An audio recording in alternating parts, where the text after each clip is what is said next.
This is something that just organically came to be as our family was growing. It was not the original plan at all.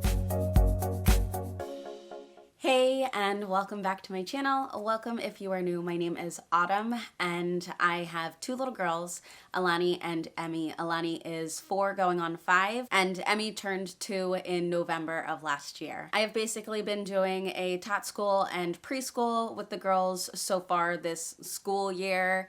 I use the term school year loosely because I feel like we continue through the summer. I like to do the fun start of the school year, like supplies and pictures, stuff like that, but we don't necessarily have like a start date and an end date. Maybe that'll change as we get further in. I realized though that I've talked a lot about curriculum and supplies and organization and all of these different things related to our homeschooling journey or tot schooling, but I've never really addressed why we are choosing to homeschool, especially as someone who has a master's degree in elementary education and has taught in the classroom. I know that there are people who would love to be able to homeschool, but it is difficult for them, and I know that there are people who hear that and are like, absolutely not, that is not for me. Homeschooling is something that I have been interested in long before I even had kids. I was very fortunate that I had homeschoolers within my own family. So when I was young, I had cousins who were homeschooling, and I really got a glimpse into the world of homeschool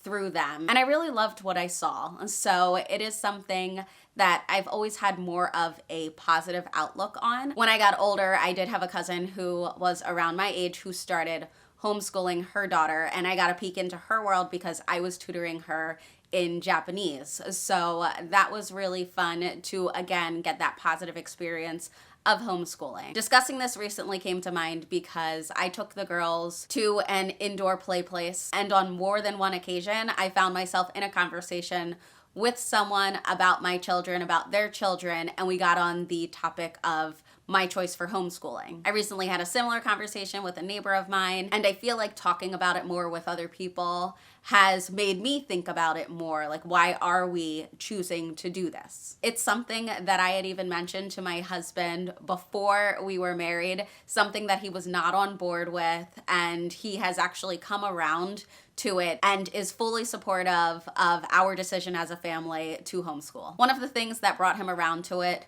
was just me already being home with the girls. It had not been our plan for me to stay home with the girls. I was going to go back to teaching, and it kind of got pushed back and pushed back. I nannied while Alani was very young, and that kind of turned into more of a tutoring position. And eventually that position was no longer an option, but we realized that I didn't necessarily have to go back to teaching if that wasn't something that I wanted to do. It was obviously a discussion between the two of us, and both of us agreed that me being home with Alani was a great option. When Alani turned 2, I started doing tot school type things. At that point, I was pregnant with Emmy, and as Alani and I continued doing more of the learning things, I feel like Evan and I started to get on the same page with homeschooling being a great option for our family. All of this to say, this is not something that Evan and I were like, we are going to homeschool our children when we have children. This is something that just organically came to be as our family was growing. It was not the original plan at all. One of the things that we love about the option of homeschooling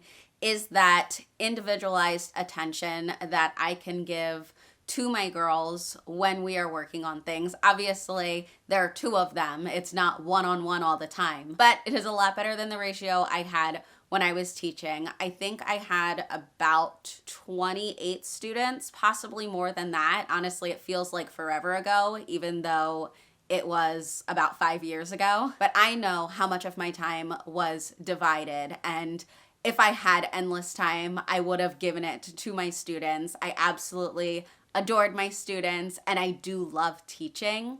But I know that I was not capable of giving every single student everything that they needed at every moment. And honestly, I'm not capable of doing that for Alani and Emmy. I cannot always give them exactly what they need at all times, but with it being me and just the 2 of them, there's a lot better of a chance of me being able to address their needs than if they were in school with 25 plus other students. This is nothing against teachers. I was a teacher. Many of my friends are or were teachers, and I know that good teachers are trying their absolute best in an environment that is many times not supportive. And unfortunately, sometimes that environment can be really difficult for students as well. Again, I adored my students, and I am one of those people who has a soft spot for the student who really tries to push my buttons and offers up a lot of challenges.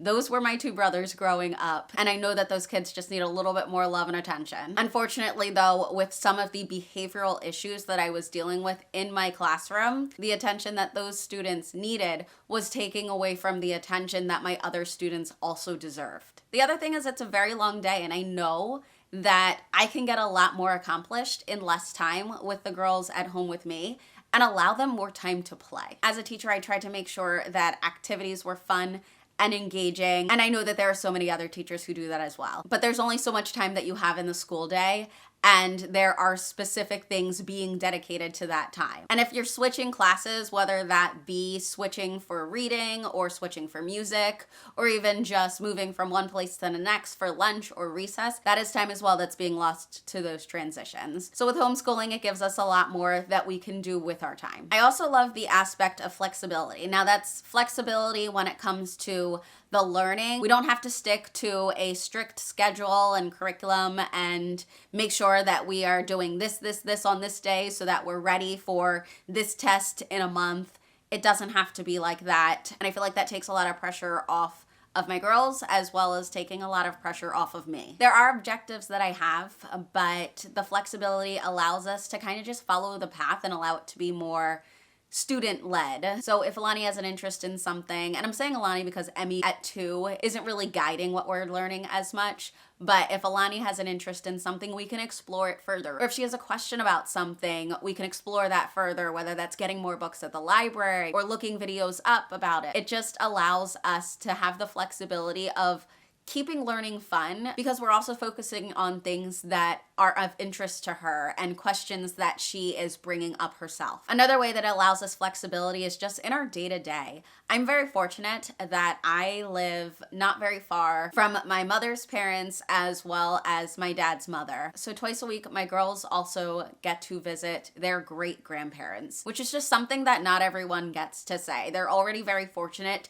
that they have great-grandparents in their life. But on top of that, they are able to see them weekly. And that is just something that I want to continue doing for as long as we can, because it's amazing and it is such a blessing. And then it also allows for our flexibility in travel. So Evan and I have talked a lot about how we would love to travel more in the future. And though there are plenty of places that we would like to go just the two of us, there are also many places that we want to bring the girls along. Being able to homeschool means that we can just take school with us wherever we go. And we don't have to worry about them missing days of school or getting approval for us to go wherever it is that we want to go as a family. One of my favorite things about teaching was when I was able to explore a topic across multiple subjects. And I'm really excited to be able to do that with our girls, but also involve field trips, because that's not something that I have to get approved before we go somewhere. So if we're learning about the life cycle of the butterfly, maybe we are learning about bilateral symmetry in math and reading books related to butterflies and studying a map of butterfly migration while also making sure to visit the butterfly pavilion in Philadelphia. So those are fun things that could also be happening in the classroom, but we can physically go and see the things that we are also learning about more often. When I was teaching, I would tell the other teachers that I didn't know how they did it. Those who were moms and also teaching throughout the school day, I just knew how much work I was putting into it and how much it took from me when I was teaching before I even had children. And I would literally tell them, I don't know how I'm going to do all of this when I have a child of my own. Whether I was a preschool teacher or a nanny or an elementary school teacher, I know how much I cared for those kids. And it was really a hope of mine to be able to pour that into my own children someday. So for me, this is a dream come true, to be able to be home with my girls and to be able to homeschool my girls. This is something that has been on my heart for such a long time. I remember when I was a preschool teacher, one of the moms who was a teacher approaching me, and we were discussing just her daughter in general. And one of the things she said to me was that she was asking me these things because I spend more time with her daughter than she does. And I never forgot her saying that to me. And there are plenty of people who happily send their kids to school or go off to work outside of the home and all of those things. But her words in that moment struck me in such a way that I have not forgotten them to this day. Now, with all that being said, there are obviously the challenges. Again, I'm home all day with my girls. I have not yet found anything for Alani where she is somewhere for a day or for a few hours to give me back some of my time. But again, my girls are only 2 and 4. So I'm perfectly okay with that. I know as they get older, there will be more opportunities for me to put them in different programs. I have seen things that are available, but a lot of times they are more toward the rural areas. I am closer to the city, though I am not in the city of Philadelphia. A lot of the opportunities that I do see where I can let Alani go somewhere tend to be a little further away than I would like, or they're during Emmy's nap time, which makes things difficult. And some of them are just very Christian based. And I am Christian, but as of now, that is something that we keep separate from our homeschool day. I have joined many local Facebook groups with other homeschoolers, but I have not yet found a group of people that we see regularly. And that's something that I'm hoping to eventually find. But I also know that right now, Alani is not officially a homeschooler. Like, though we're doing the homeschool preschool and tot school, she's not a homeschooler in the state of Pennsylvania. I don't have to go through that process until the 2024-25 school year, because that's when Alani will be 6, and that's how it works in the state of PA. So there are some opportunities that I know will become more available when we get there. And honestly, that's another positive for me about homeschooling. So though Alani's friends are going into kindergarten this upcoming school year, so the 2023-24 school year, we have the freedom to just let Alani be a kid a little bit longer. And it's not that once she's in school, she's not a kid, but I'm just saying she has the freedom to play more, and just we can focus more on the things that interest her, and we don't have to stick to that school schedule or any of those things. And so she has 1 more year of that, and I really appreciate that. I'm just happy that we have that extra time before I have to really pay attention to what the state is requiring us to do within the homeschool space. Now, with all this said, homeschool is just our plan. It's not something that I'm like, we are gonna homeschool, there are no other options, and this is it. That's just what we're planning on doing, and I'm planning on taking it 1 year at a time. We'll see how kindergarten goes. We'll see how first grade goes. Maybe Alani loves homeschool and Emmy doesn't. Maybe it's the opposite. Maybe neither of them enjoy it. We're just going to follow their lead with that. And yes, it's my hope that they absolutely love it, and my hope that I absolutely love it as well. But I also can accept that it is all right if it changes. And as a former teacher, I know there are so many amazing teachers out there doing the absolute best that they can. So it's not like I'm worried or afraid if the day comes when I am sending her to school. I feel like I rambled so much because this was not really a planned video. It's just something that I thought of because it's something that has come up in conversations with other people. So I figured that I would just sit down and make this video. So I really hope that it's not all over the place. And if you are also homeschooling or planning on homeschooling, let me know in the comments what's leading you to your decision. I feel like whatever anyone chooses to do, they are choosing what they believe is best for their child, and that is all that matters. Thank you so much for watching this video, and I will continue sharing our journey. Again, yes, I was a teacher, but I've never been a homeschool mom before, so this is all new for me. And I'm learning as I go. I love hearing from other people, and I love sharing what we're learning. I really appreciate all your support, and I will see you in the next video. Bye.